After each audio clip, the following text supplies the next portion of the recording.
I'm today with Nick Shepley, author, journalist, teacher, and many other things. And Nick has, really today I'm going to let you, I'm going to let Nick kind of take this where he wants to go. But Nick has written over, well, I think we've got 22 books at the moment on Amazon, 75 podcasts, a fantastic website explaining history.com. That's right. That really has got some fantastic, really cool resources on there. And Nick, I thought today, I'm as a student of history myself, there's loads of areas of history I'm not, I'd like to learn more about. But I know that you have, you probably are the person to go to in terms of how to learn history, what some of the kind of the relevance of it to people, and some of the problems, some of the problems that students having of any age really in terms of learning history. So I'm going to just see if I can get the screen to go on to you now, Nick, and that should stay. There we go. That should stick with you now. And Nick, I guess I kind of want to shoot from the hip and just ask you, why is history so? I mean, why is it so relevant now? Why is it so important? In this kind of day and age of technology, of mass consumerism. Why do we need history, and why is it relevant? Why should we be learning it? Well, I guess for a number of reasons. I mean, it is always kind of perennially relevant, but I think anyone living today, maybe people who are younger than us, sort of, if you're in your teens today, it's important to realise the world we're living in is going through a series of enormous convulsions. We've seen from 2008 onwards that the big story of our time, that free markets and liberal democracy are the universal kind of the cure-all for everything, that's fallen apart. We've seen, China, a country that has gone through revolutions, famines that killed 50 million in the 1950s, the Cultural Revolution, Chairman Mao, and the extremes of communism, suddenly become this enormous world superpower. You look at the Middle East, and what's playing out in the Middle East now began in earnest 100 years ago, began during World War I with British and French intervention in the Middle East, carving it up and making really the map of the model Middle East that kind of exists today within the Balfour Declaration. You look at the United States and the problems that kind of really make American politics ground to a halt. Well, those really date all the way back to the founding of America, following the American War of Independence and the constitutional setup that was created. And in a week or two, we may not live in the country that we once knew. We may see an independent Scotland, and the kind of the stories, if you will, that have held Britain together since 1707, since the Act of Union, are starting not to apply anymore. There's a wonderful, really short book, and I recommend it to anybody, called Acts of Union and Disunion by Linda Colley, and it's just a couple of little essays really about how kind of the stories that we've told ourselves about what Britain is and where its place in the world is and how it's all joined together, they've become less and less kind of true, for want of a better word, over time. So I think in answer to your question, Richard, the thing about history is that it is obviously perennially relevant. But if you look at the TV and you see in front of you a series of kind of frightening and chaotic things happening all the time, history can give you answers as to why that's happening. Yeah. The people that we see on television, maybe we don't relate to, or that we find frightening or threatening, and all these sorts of things. Mm-hmm. They're acting out of programs that have been kind of written culturally into the histories that kind of cause us to kind of interact and often collide. Yeah. And history is your kind of your roadmap for understanding the world you live in essence, I think. Yeah, brilliant.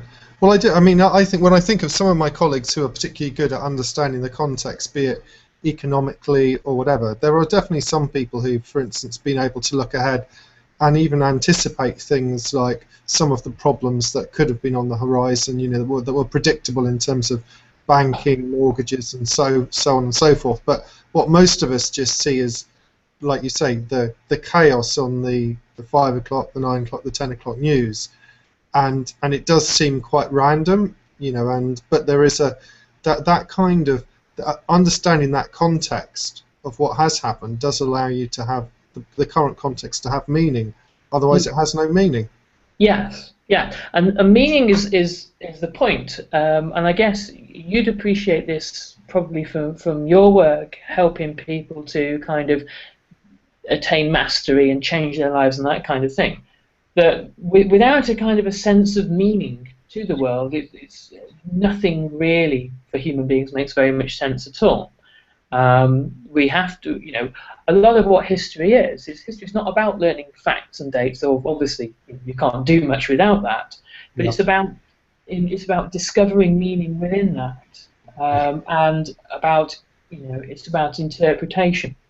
Yeah. And one of the things that I really tell my students, this is the thing that really makes the difference for them, brings them ahead in shooting ahead, is that the task of the historian is really that of looking at the evidence and drawing meaning from it. Just as we do, if you're reading a newspaper or watching the news, you're always going, well, that seems to have, this one factor seems to be responsible for these other things. If the world has one big problem, it appears to be that in my mind.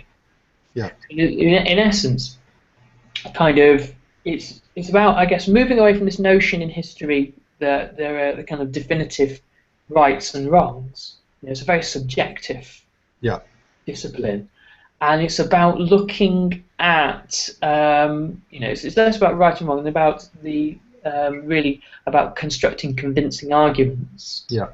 And that to me is where the kind of where it really lies. Okay. Do you think there's been a bit of a shift in it? Because if I look back over maybe like the traditional kind of from Victorian, the way we've been taught from say Victorian times up to the present, by and large, that the teacher has been the person at the front of the class who gives the information, who is the authority, and then the student is almost like the passive listener. Now I know that wasn't the kind of the should we say the Socratic method of doing things 2,000 years ago, but there has been a sort of sense where a lot of students are maybe used to being in that role and being told, and then that presumably has quite a lot of impact in terms of A, their appreciation of it, and B, their ability to be able to develop the critical thinking and the arguments that you mentioned. Hugely. I mean, if you go back to the kind of the birth of mass education in about the 1870s, it coincides with obviously the Industrial Revolution, and it's no mistake that if you take a walk around Cardiff where we both live and look at some of the schools that date back to that period of time, they look kind of interestingly like factories. If you walk past a modern comprehensive school, it doesn't look too different. And they were kind of education factories. Children went in one state through one door and came out through the other, hopefully as good workers and employees, really for the benefits of the Industrial Revolution. The Industrial Revolution required a certain level of skill, a certain level of rote understanding of basic maths, numeracy, and literacy and that sort of thing. But not only is that a kind of, I think, a hugely brutalizing thing to do to a child anyway, to stand in kind of sort of Pink Floyd The Wall style with a mortarboard and cane, telling children that the circumference is so many times the diameter and so on and so forth. But also it's a totally ineffective way of educating anybody. Yeah. As we all know, this is common knowledge to everybody. The human brain is a problem-solving machine, and so I believe that the way of teaching history is obviously you need to have a basis of facts and knowledge to navigate history. But once you've got that, the whole process of becoming good at the subject is about being able to do that reflective problem-solving practice. So instead of me standing in front of the class going, here are the facts, you must absorb them, Yeah. actually presenting the evidence to the pupil to sift through, like a jigsaw, if you will, piece the jigsaw together in a way that makes sense to them. And the only point where I step in as the kind of like the moderator and say, well, are you sure about that? Is where we look at the kind of the way the argument's put together, the strength of the argument, because you know, not all arguments are alike. You know, anyone that says they are would have to admit that, you know, an argument that the moon is made of rock and an argument that the moon is made of green cheese have equal validity, and clearly they don't. Sure. So yeah, I mean, in answer to your question, I think we are moving not fast enough for my liking. We are moving away from the chalk and talk sort of top-down transference of knowledge. But again, I think that's had a setback in recent years, because there is more teaching to the exam these days. There's less actual physical time within the school day for exploration. Yeah. There is, you know, things like league tables and that sort of thing put the fear of God into any head teacher or head of department or teacher who doesn't kind of cram their students full of knowledge. But in general terms, I mean, you can come out with all sorts of knowledge at the end of the school day. You probably forget it very quickly after that, because it's not embedded in any kind of meaningful sense. Your brain isn't going, well, I get this, and this is useful for these things. Sure. And it's just, you know, stuff. It's like trivial pursuits. Yeah. Yeah.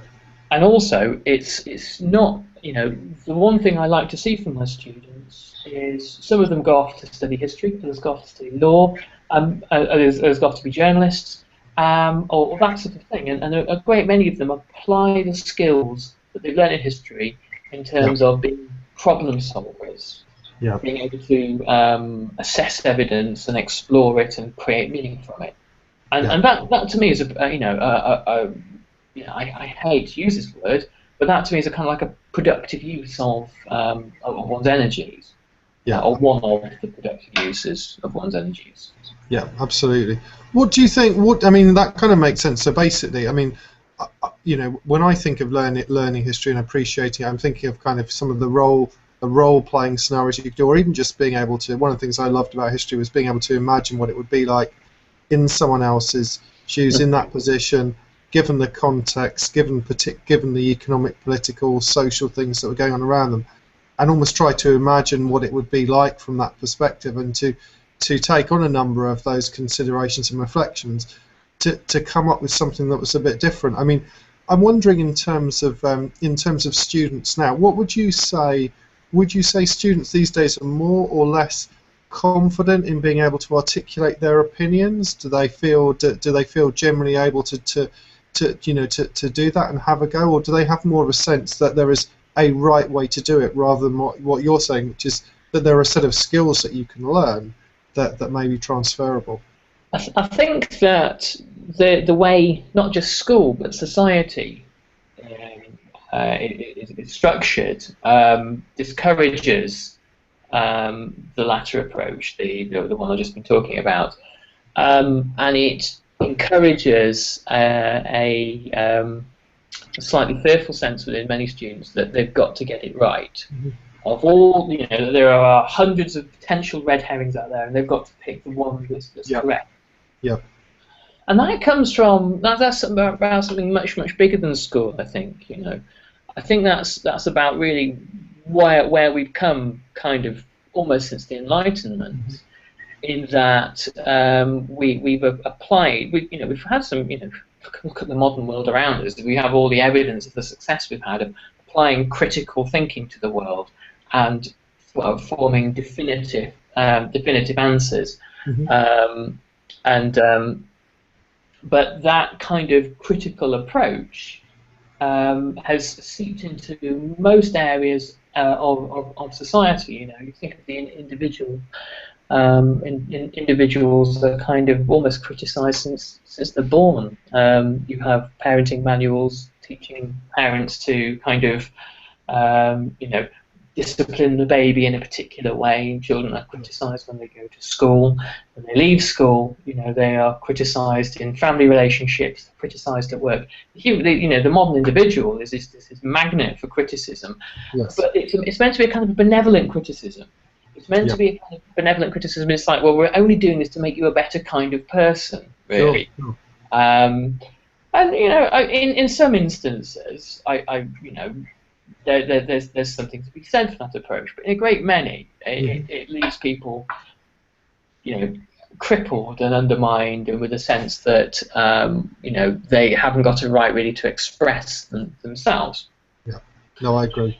And I think when you're talking about history, if you're talking about, say, the cause of the Holocaust or the Russian Revolution, or why Kennedy took the decision he did during the Cuban Missile Crisis, a lot of it comes down to two people can look at the same evidence and have different kind of gut feelings about it, and sometimes as a historian, your gut feeling is what carries the day. I have, take a given historical figure, Winston Churchill or Gandhi or something like that, I have particular instincts about them, even though people have read entirely the same evidence, have different feelings, and it's based on our life experiences and our biases and our, the way we perceive the world. Mm-hmm. But by telling a child that there's only one way of thinking about the Battle of Hastings, there's only one way of thinking about Charles I, it's saying, well, in a way, your gut feeling's wrong. It's illegitimate. Yeah. If you get the date of the battle, if you say the Battle of Hastings is in 1067, well, but you have to kind of allow learners the ability to kind of honour their own experience of how they perceive the knowledge that they're being presented with. Yeah. And I think you do them immense harm if you say that how you feel about this is not legitimate. Yeah, absolutely. Well, one of the, we talked about, and there is definitely a bit of a crossover here. I know you've kind of alluded to already a little bit, Nick, but for instance, one of the programs I've been doing recently, is actually one of my colleagues, Kevin's got a fantastic program on called Life Storms, which is about some of the kind of patterns that people develop through life, and there's one of them which is dependence, and there's lots of different sort of like forms of this, but one of the things is the parent or the parental guardians or the environment that overly wants to criticize, that overly wants to that is not supportive of any opinion that comes from a child or a teenager, that overly wants to stipulate a particular way, which would typically be this is right, that is wrong, or typically wants to do all the things for that person. Then they're going to develop. They're going to go through life, and when they get older, they're not going to have that confidence to rely on themselves to be able to go and do what we really want them to be able to do later on, which is to be able to go and find out for yourself, to read read the books by differing historians. Read. It doesn't matter how extreme or how different they are, but look at all those and try and understand those different points of view, and have confidence that your opinion matters. Your insight matters, because it is the fact that your place and time and your insight and the lens through which you see the world is completely unique. It'll never be exactly the same as someone else's, and therefore by that virtue, it absolutely has relevance, and it's not about right or wrong. It's about being able almost to have some awareness of the fact that you have that uniqueness, you have that intricate set of biases, but to start to try and make some sense and make that for yourself, and it's deeply satisfying, and it really is the only antidote you've got to shall we say, being indoctrinated or to a life where you're not full of confidence. Well, it's yeah. I mean, I was thinking the other day that in terms of the practical applications of history, obviously, an informed individual is harder to fool. Hopefully, harder to for the powers that be to manipulate. But I also think there's something else about something else that people who aren't switched on in terms of not just history, but say history and the other principle, that the other subjects and disciplines that help you to kind of navigate the world. I feel that people that don't have that, or that miss out on that at school, are losing an essential sense, if you will. It's like almost like a sense of taste or something like that, and that their ability to kind of engage with the world is somehow deadened, or kind of removed from them. Again, it's like the business of switching on the television and it all just being a complete mystery, and turning over to watch reality TV is kind of an easier thing to do. Which, I mean, obviously is, but it's not half as kind of important as being able to have that sense of engagement and the sense of being an active as opposed to a passive citizen. Yes. Absolutely, absolutely. Well, I mean, there are countries in the world, aren't there, that do kind of try to almost enforce that. The civic duty is to go and vote. I think that's still the case in Australia. Certainly they used to have that in Italy. I can't remember all the countries where those, but it is. But you're right. I mean, if you lose, it is. I think it's a good description. You're losing your sense almost, aren't you? If you can't, because then it's kind of meaningless. Everywhere might as well be McDonald's, because there's no history, there's no particular flavour to it, there's no particular immediate relevance to it. But when you have your own meaning there, and you can look at it from your own perspective, that higher critical thinking, it serves you well. I mean, we know now that if you want to protect yourself when you get older, there's no guarantee that any of us can prevent dementia or Alzheimer's, but certainly exercising your brain, being able to do that, there are some benefits to that. You can read that there's some benefits to doing that. I mean, I'm curious now. I mean, I know that you in particular are really keen that people can, or that history is either taught better, or that in terms that you're an advocate for better history in schools. And I thought I'd kind of bring it back to it, because I know that ties in with some of the things we've been saying. But better in what ways, Nick? I mean, when you're thinking of like either in public discourse or in schools, in what ways does history need to be better, or do we need to engage with history better? Well, I mean, it is actually, in many of the schools I've taught in, actually taught very well, I must say, because I get lots of emails from angry teachers. But I think that there is, I mean, the one thing that does bother me is the kind of preponderance of what I call Hitler culture. It's a the easier thing on the GCSE syllabus to teach is Nazi Germany, and you have a huge swathe of TV channels out there with things about Hitler's regime, the Holocaust, Hitler's bodyguard, Hitler's dog. It goes down to almost the banal level of Hitler's secret loon base and things like that. Which, by the way, kids, if you're listening, we didn't have one. But I think it's slightly embarrassing when you meet people from Germany as well. But this kind of obsession that Britain has with Nazism, I think has reached the point of being unhealthy. Sure, there are many important political, moral, social, and philosophical lessons to be learned from a study of Nazism, but I'm starting to see people come to GCSE going, assuming that it was just Hitler, the end of Hitler and all that. And it needs to be, obviously he's a key figure in the beginning of the 20th century, and the Nazi regime is a key factor in all that. It does need to be kind of shrunk back down, back into its proper context. And I hope that I get the feeling a little bit that the worm is starting to turn on that one. Hmm. But it's really the result of it being kind of the easiest thing to teach, Right.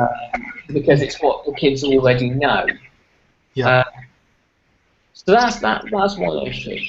There's been an awful lot said about the new Michael Gove curriculum. Um, I've had a look at it, and it's not as terrible as people suggest. But I do think that what he's attempted to do, I mean, he's not in charge of education any longer. What he's attempted to do is to create this increased focus on kind of the narrative of British history. Hmm. I suspect he's done it for a couple of reasons. Firstly, I think it's very popular with at Tory party conference time with the grassroots people who love to wave the Union Jack and sing Rule Britannia and things like that. But also, I think that, bear with me one moment, someone's just buzzed at the door, I will be 2 seconds.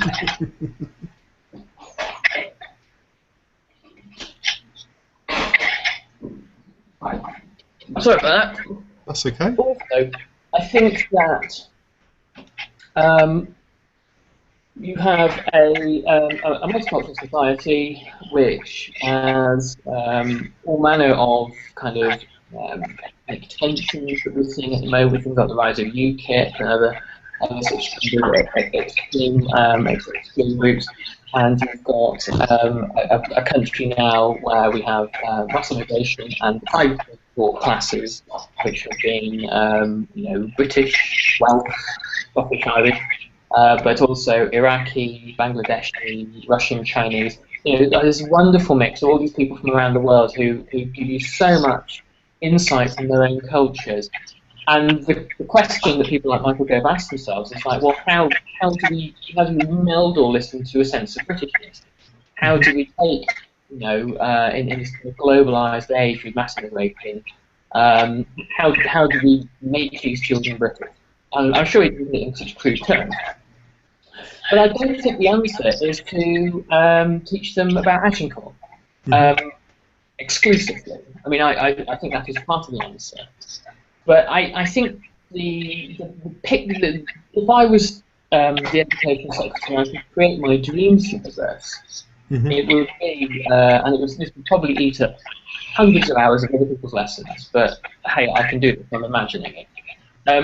I would create a syllabus which taught a broadly international history, and it would place Britain and her empire that we had 100 years ago within that kind of global context. No bigger, no smaller. There used to be this joke, I think, on Harry Enfield, where he satirised Cafe newsreels, and they would have like a spinning globe at the start, and as the globe spun round, they would have written on the front the size of Africa. Yeah. And sometimes that's what we teach our children. I mean, it has been a hugely influential in the world, still is, but not to the same extent. But to create a history syllabus whereby when you're teaching children who have perhaps only a couple of years ago come from Sudan or from Afghanistan or from wherever, and you're actually giving them a flavour of the part of the world that they have come from as well. And yet trying to meld that with this kind of canon of history, very, very difficult. Very, very difficult. I think with Michael Gove, the pendulum has gone too far towards this sort of Little England flag-waving thing, which I think has got no place in history. It's totally clouding one's objectivity. But that again, I think, is one of the issues. Okay, and because it strikes me that what we're saying is that that history could be. I mean, it gives the opportunity to put things in context. It gives you the opportunity to be able to develop those higher critical faculties. If you will, to be able to learn a set of skills that you can confidently use in a wide range of context. And in terms of history, I mean, it's pretty much about everything. And I think, if I think back to when I did GCSE history, so GCSE history for me was basically the Nazis and a little bit of, and the interwar, the rise of the Nazis. A-level was the rise of the Nazis. And I think we started British history from 1688. We went through till about 1820, and we did, I think we did Louis XIV through probably to the Enlightenment. I think we did Peter the Great. And it always struck me that that was quite, that it was very limited. It kind of didn't give me much of a, I kind of wanted more, almost like that snapshot of how, of how things fitted in around the world, or just even understanding the importance from our language, or just so many of the things that our way of looking at the world from science come from the Greeks and right the way through. That by trying to sort of almost like divide it into just either countries, like there'd be European history and then there had to be British history, that you could have something that was just history, and that whilst you could understand that it might be useful to learn a little bit about the context that in your immediate maybe country or whatever, if you overly focus on that, then it does give you a bit, you almost set things up a context where people could become jingoistic flag wavers later on, and it certainly doesn't give you much of the balance that would be so useful for you, because there's very few people who go abroad and spend time with, be it Russians, I went abroad for my year at university, and you go abroad and meet all these different cultures, have come back unchanged or unenriched in some way. I mean, even Carl Pilkington, is getting some level of enrichment, and at least has the self-awareness to realise where he's been kind of stuck in, stuck in that. But it does seem that there is a need on the curriculum to try and carve things up in a certain way. But do you feel that that's being done almost like too narrowly, and perhaps in a way that doesn't, like we've said, doesn't therefore lend itself to the critical kind of development of factors? Yeah, I mean, the thing is, all history teachers are constrained by how much time they have to teach in, and that's just a reality of the situation. Some history teachers, I think, dot things around, so they're doing time periods, and it's almost like an unfortunate episode of Quantum Leap. You've got to go to avoid this time period here, there, and everywhere. Yeah. Whereas I think the best thing you can do is, if you're teaching say for example you're teaching the 17th century, and you have to do British history and you have to do European history. Teach the English Civil War and the 30 Years War at the same time, so you can show to pupils there's a relationship between the religious changes that were happening within the three kingdoms, England, Scotland, and Ireland, during the Civil War, and the 30 Years War happening on the continent. And the two, the one doesn't spring out of the air, nor does the other. Similarly, when I was doing at A-level history last year, I was teaching Britain throughout the 1930s, and the other module options were Soviet Russia and Fascist Italy. And so you had that kind of ability to marry the things together and to help to show a bigger picture. And I think that bigger picture, it's imperative that history teachers do that. If you're teaching to the exam, that's all you're doing. You're just exam coaching as opposed to teaching history. And you do need, obviously there are time constraints, so you can't go off topic because you'll get behind. But you do need to do that just a little bit, to have your foot in the water, and to show that there are bigger pictures to be seen. Yeah, and, absolutely. With notes I used to write, I was just adding things that say, well, this is probably going to come to the exam. So if you know this, it helps to keep the bigger picture, and it makes this all make more sense. Yeah, absolutely.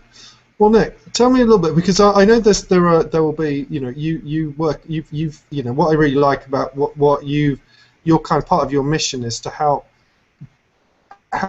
people, whether they're GCSE students, whether they're A-level students, whether they're students in America, whatever country they are, whether they're adults, whatever age are, really be able to engage with history at a very kind of at a deep level, and be able to take that on, and be able to just if you will, as you've described it, kind of almost develop that taste, and have that kind of ability to enrich your life, Yeah. through having that.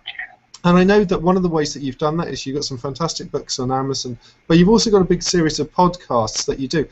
Tell me a little bit about that, because I know that some of those, as I was looking through the list of those, some of those are about how to pass exams or deal with exams or write essays. Others are on very particular topics, and I know that you have a very particular way that you've put those together so that people can almost listen to that on the fly, download those, that they're available for free. Tell me a little bit about this, because I know that that's the sort of thing that will be particularly useful for a lot of people out there. Yeah, well, it kind of, as with all these things, began as a little experiment. I started to record them for my students at the last school I worked at to give them that little extra thing. I would sometimes record them and say, just listen to it for your homework, and then we'll talk about it tomorrow. There'll be some questions on it tomorrow. It was important to kind of break up the writing homework with other kinds of activities. And then suddenly, the numbers started to go. I started to realise that people were listening to it beyond the classroom. I thought, well, I'll only get 25 listeners tops, but I didn't. I started to get 50, 100, 200, and then it started to hit the thousands. And we're just shy of 10,000 at the moment. And I realised that there's this enormous audience out there. And they are looking for largely the same things. Good, consistent, clear advice, but not delivered in a kind of a sort of like a reading from the script kind of way. I think people like it when you're able to engage with them as we're doing now, kind of a slightly conversational manner. But you're still giving them real value. Yeah. You're still giving them stuff that's super useful for them, and helps to kind of give them that picture that they're looking for. Some of it's done a bit kind of scattergun. It depends sometimes. I mean, I'm going to be selfish here. It depends what's interesting me that week. I do make sure that we do a monthly book review. Make sure that around exam times we really focus on essential skills. And sometimes, I repeat myself when I'm talking about how to go about addressing essays and that kind of thing.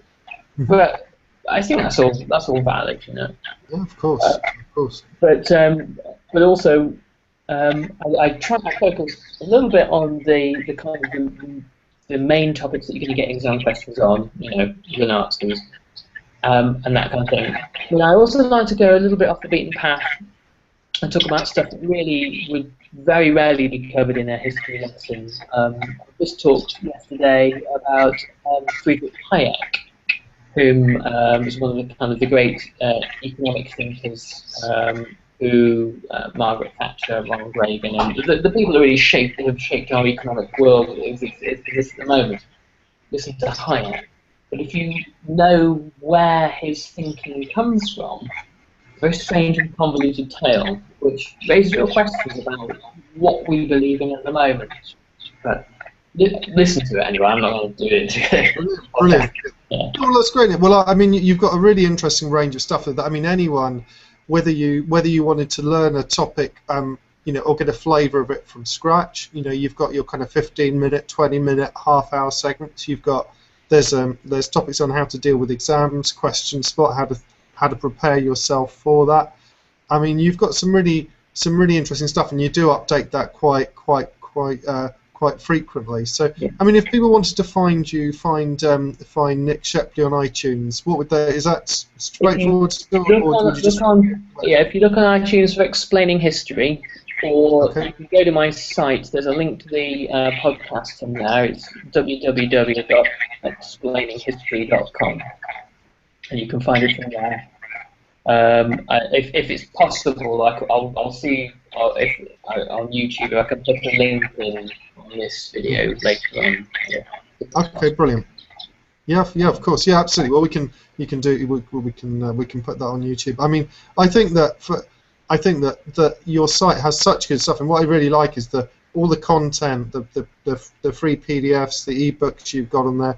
there's 75 podcasts, and that's growing very, very quickly, and they're very, you know, they're whatever kind of format you like your information. If you prefer it more textually or visually, if you like, you know, and if you want to read it, there's some great books that you've done on a variety of topics. I know you've got a mission to sort of get at least 100 of those on, but if you go into, you know, on Amazon now, you've got 22 of them there, so you're almost 50, you know, you're almost, sorry, 25% of the way. You're 22% of the way there, I guess. But, you know, but you are, that information is there. So whatever you prefer, like to digest it in. And I think for myself, the video, the audio kind of thing works really well. But I mean, in terms of history, you know, the reason that anyone would want to engage with that, and I would put them your way as the kind of the first port of call, really, if they wanted to get that kind of enthusiasm, that passion for it, is that it is like a sense. It is something that you know, if you couldn't taste, and that would mean you couldn't enjoy food, which would take away probably a certain part of the enjoyment of life. And I think being able to understand history and being able to understand, you know, where science fits into that, where economics fits into that, where morality fits in, where technology fits in, why we are in the world and in the environment that we're in. If you understand that and you can think for yourself about that, and you have the confidence to do that, then then the sense of well-being that you get, and the kind of you know, it does remove a lot of the fear, doesn't it, Nick? Because you're not going to be frightened of what you see on the news, and you're certainly not going to be frightened about having your own opinion on things. Yeah. We know that we could be right or wrong, but it doesn't matter, because it's an exploration, isn't it?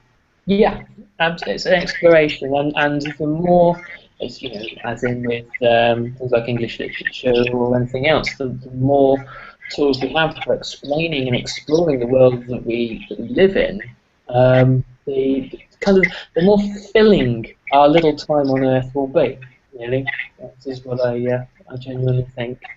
Absolutely fascinating, Nick. Well, I have really enjoyed this, and we will. I've got a bunch of questions. I could keep you here for a long time asking those, but I'm very, very happy to do them on any particular topic and come back to this, because I think that people do. I think that now that this is something that people want to know about. They do want to be able to engage with that, and I think that, you know, there'll be people at home who perhaps have, you know, through watching stuff like this, through listening to what you've got to say, through your podcasts, through visiting explaininghistory.com, they'll get that enthusiasm. They'll keep that there. You know, they can listen to that on the fly, and they can almost hear that enthusiasm and that and the importance of it and the relevance of it, and take that to heart and use that. You know, because at the end of the day, if they're at school and they're studying, they probably do want to pass exams. They probably want to do as well as they can. That's a smart thing to do.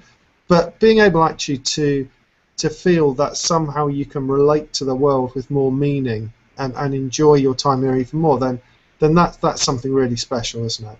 Yeah, absolutely. So I really can't recommend it enough. Fantastic. Just get up to one thing, buy yourself a history of something, and, you know, dig into it. Cool. Nick, thanks ever so much for your time, and I'll speak to you soon. Thanks so much for your time. Cheers, Nick. Bye.